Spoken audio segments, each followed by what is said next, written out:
भारत में पारसी समुदाय यानी जरथुस्ट्रियन कोरोना से हुई मौतों में भी अपने अंतिम संस्कार की पारंपरिक रीतियों दोखमे नासनी का पालन करने की छूट मांगी थी। सरकार ने कोरोना से हुई मौतों में अंतिम संस्कार के लिए कुछ विशेष प्रावधान किए हैं, जिसके तहत ही मृतकों के अंतिम संस्कार किए जा सकते हैं। एक विशेष प्रकार की प्लास्टिक सूट में बंद डेड बॉडी को पेशेवर तरीके से जलाकर या दफनाकर अंतिम विदाई देने का सरकार का निर्देश है। लेकिन पारसी समुदाय के द्वारा अपनाई जाने वाली पारंपरिक अंतिम संस्कार में ना तो शवों को जलाना शामिल है और ना ही दफनाना। फलतः मामला कोर्ट पहुंचा। सूरत के पारसी समाज बोर्ड के द्वारा दायर एक याचिका को जो गुजरात हाई कोर्ट ने खारिज कर दिया था, जिसमें सरकार के द्वारा तय एसओपी में संशोधन करने या पारसियों को छूट देने की मांग की गई थी। तो मामला सुप्रीम कोर्ट पहुंचा, जिस पर सरकार को नोटिस दी गई और सरकार से हलफनामा देने को कहा गया।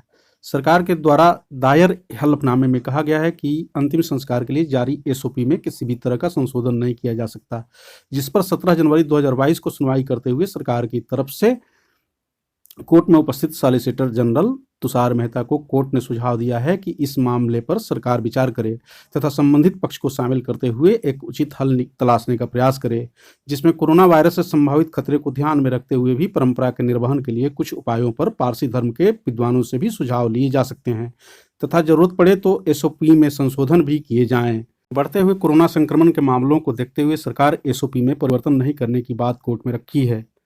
अब अगली तिथि पर फिर सुनवाई होगी। आइए जानते हैं क्या है पारसियों में प्रचलित अंतिम संस्कार की प्राचीन प्रथा दोखमे नासनी। दखमा यानी टावर ऑफ साइलेंस एक गोलाकार ढांचा होती है, यानी टावर ऑफ साइलेंस सुनसान वीरान स्थल पर ईंट पत्थरों से बनी एक ऊंची खोखली ढांचा होती है जो ऊपर से खुली होती है तथा जिसमें आसानी से मांसाहारी पक्षी प्रवेश कर सकते हैं, खासकर गिद्ध। पारसी मृतक शरीर को उसी ढांचे दोखम में टॉप पर रख दिया जाता है। गिद्ध, चिल, कौवे जैसे पक्षी मांस को खा जाते हैं तथा बच जाता है हड्डियों का ढांचा, जो सूर्य की किरणों से धीरे धीरे अवक्षयित होता है। कहीं कहीं सूर्य किरणों से कंकाल को जल्दी से क्षयित करने के लिए सोलर प्लेट भी लगाए गए हैं। पारसी मृतक के शरीर को परिवार वाले नहीं छूते हैं, बल्कि इस काम को करने के लिए कुछ विशेष लोग होते हैं जो नासे सालर कहलाते हैं। इनको पेशेवर स्वास्थ्य कर्मचारी मानने की मांग सरकार से की गई थी। अंतिम संस्कार की इस प्रथा का अधिकतर पारसी कड़ाई से पालन करते हैं। पारसी समुदाय के लिए अग्नि, जल तथा पृथ्वी अत्यंत ही पवित्र हैं, इसलिए इनमें शवों का संस्कार नहीं किया जा सकता है। जैसा कि हिंदुओं, जैन, सिख आदि में अग्नि में सौदाह की प्रक्रिया होती है, या मुसलमानों, ईसाई आदि में दफनाने की प्रथा है, या कुछ खास समुदायों में जल में प्रवाहित करने की प्रथा है। समुदाय के सुधारक लोग भी अपनी परंपरागत प्रथा में बदलाव की आवश्यकता पर बल देते हैं। उनका मानना है कि अब गिद्धों की संख्या कम हो रही है, साथ ही और भी कठिनाइयां हैं।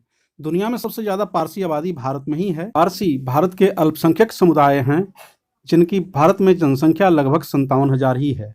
वह भी आबादी का 70% मुंबई में ही निवास करती है। महाराष्ट्र के बाद उनकी जनसंख्या गुजरात में सर्वाधिक है। पारसियों में जन्मदर काफ़ी कम है, जिसे बढ़ाने हेतु भारत सरकार ने 2013 में जियो पारसी योजना लाई थी।